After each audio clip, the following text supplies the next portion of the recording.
Good morning, all of you.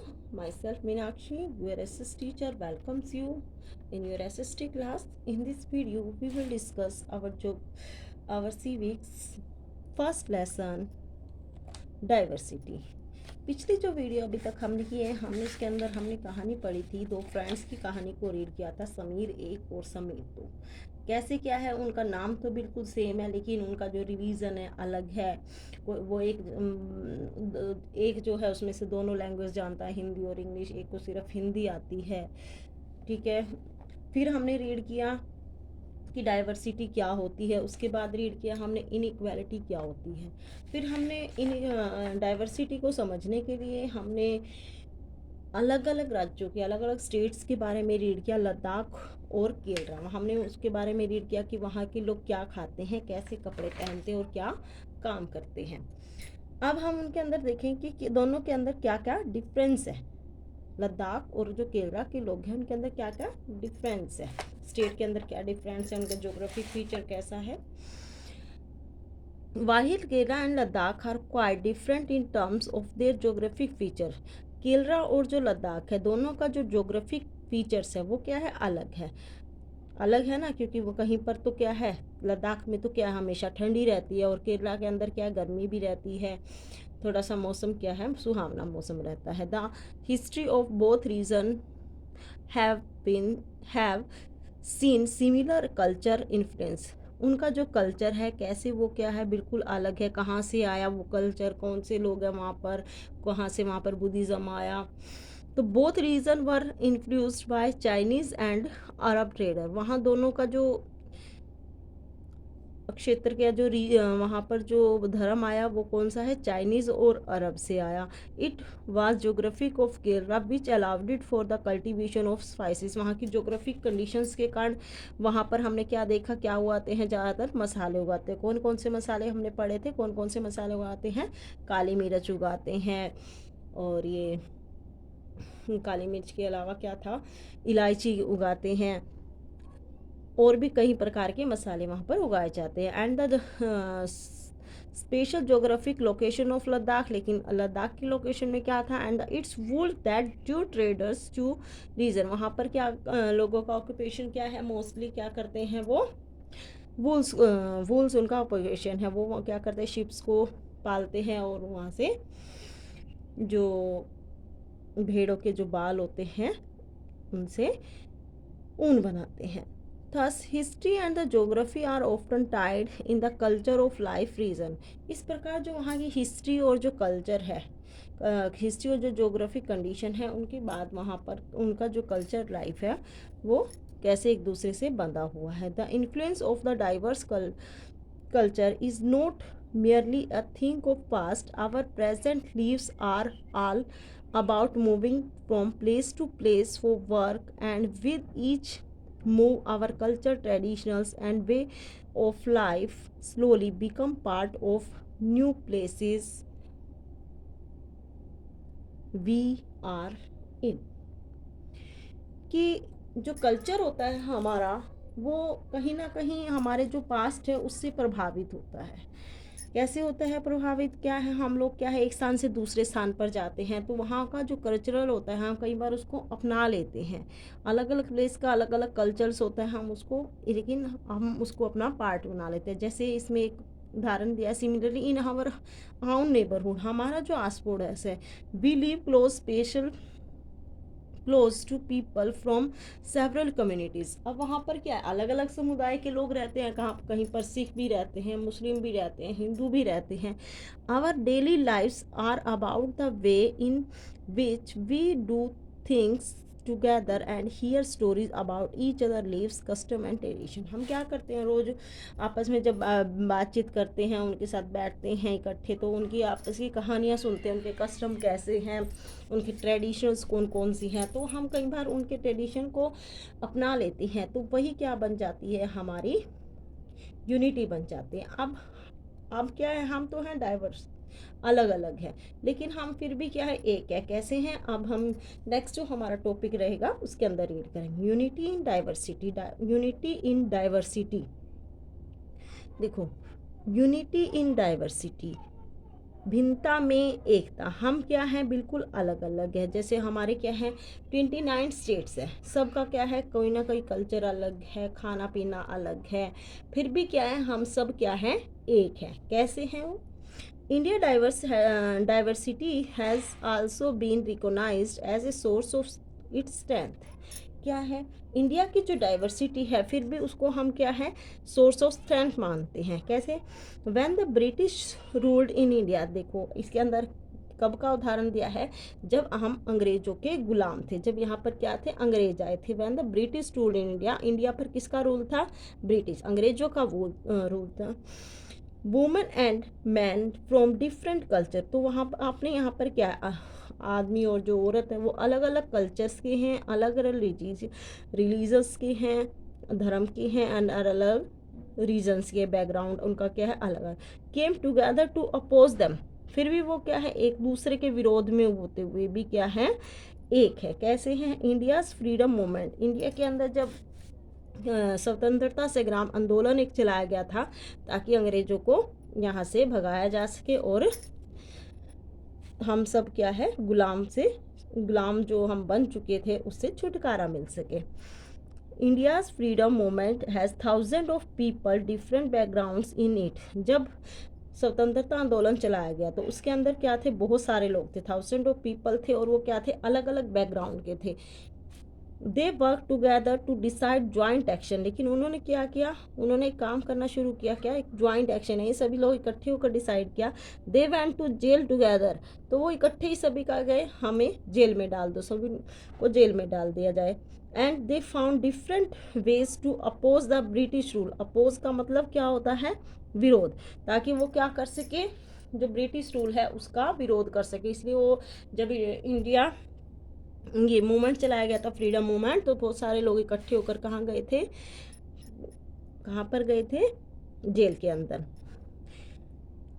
इंटरडेस्टिनी the British thought they could divide Indian because they are so different, तो उन्होंने ये एक बड़ी रोचक बात थी कि उन्होंने सोचा कि इंडिया के जो लोग हैं वो अलग अलग धर्म के लोग हैं, तो उनको क्या कर दें हम, उनको क्या है बांटना क्या है बिल्कुल आसान है, ये सोचकर वो इंडिया में आए थे। And then continue to rule them, और वो वहाँ पर ताकि वो वहाँ पर कंटिन्यू शासन कर सके। But the people showed how they could be different, लेकिन लोगों ने दिखा दिया कि वो कैसे डिफरेंट है, and yet be unity in their battle against the British, लेकिन जो ब्रिटिश जो लोग थे उनके क्या थे युद्ध में वो बिल्कुल क्या है यूनिटी यानी एक सूत्र में बंधे हुए हैं।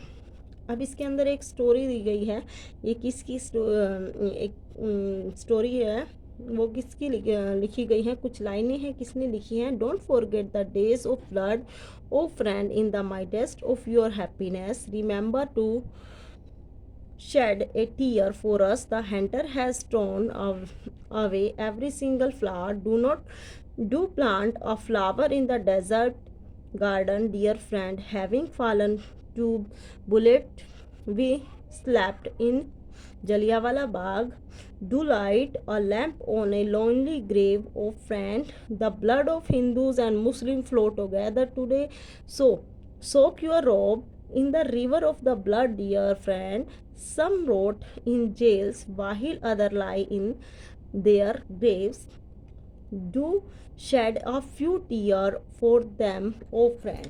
तो ये जो लाइनें हैं किसने लिखी हैं, इंडियन पीपल थिएटर एसोसिएशन एक संस्था है उसने ये लाइनें लिखी थी। अब ये जो सॉन्ग है वो किसके बारे में है, दिस सॉन्ग वाज संग after the Jallianwala Bagh massacre in Amritsar, in which a British general opened fire on a large group of armed peaceful people, killing many and wounding even more। जब जलियांवाला जो बाग था हत्याकांड हुआ था, जलियांवाला बाग हत्याकांड में क्या हुआ था, इसके अंदर ब्रिटिश जो लोग थे उन्होंने लोगों पर वहाँ पर क्या है गोलियां चला दी थी, जिसमें बहुत सारे जो जिनका कोई कसूर भी नहीं था वो लोग मारे गए थे, कुछ उसमें से घायल हो गए। तो उसके लिए क्या है ये लाइनें लिखी गई हैं। Man and women, Hindu, Sikh and Muslim, rich and poor had gather to protest against the British. तो उसमें से चाहे कोई अलग अलग धर्म के लोग थे, हिंदू था, सिख था, या मुस्लिम था, सभी, चाहे कोई गरीब था, अमीर था, वो सभी प्रोटेस्ट करने के लिए, उनका विरोध करने के लिए वो इकट्ठे हुए थे। This song was composed and sung to honour the memory of those brave people. जो वहाँ जो लोग मारे गए थे जलियांवाला बाग में, उनके प्रोटेस्ट करने की, उनके प्रोटेस्ट जब वो मारे गए तो उनकी याद में क्या है, ये जो लाइनें हैं वो लिखी गई थी इंडियन पीपल थिएटर एसोसिएशन के द्वारा। नेक्स्ट है page number 12, song and symbol that emerged during the freedom struggle serve as a constant reminder of our country's rich tradition of respect for the diversity। कि हमारे क्या है, diversity respect करने के लिए डाइवर्सिटी की, फिर भी क्या है, कुछ ना कुछ सॉन्ग्स और सिंबल्स बनाए गए हैं। वो कौन से सॉन्ग्स और सिंबल हैं, जैसे रिस्पेक्ट टू डाइवर्सिटी मतलब चाहे हिमालय से लेके कहीं भी जहाँ पर लोग रहते हैं तो उनके लिए क्या है, कुछ ना कुछ सिंबल है। जैसे हमारा तिरंगा है, वो क्या है, एक हमारे लिए शान की बात है। उसके अंदर 3 कलर्स है, वो अलग अलग कलर्स अलग अलग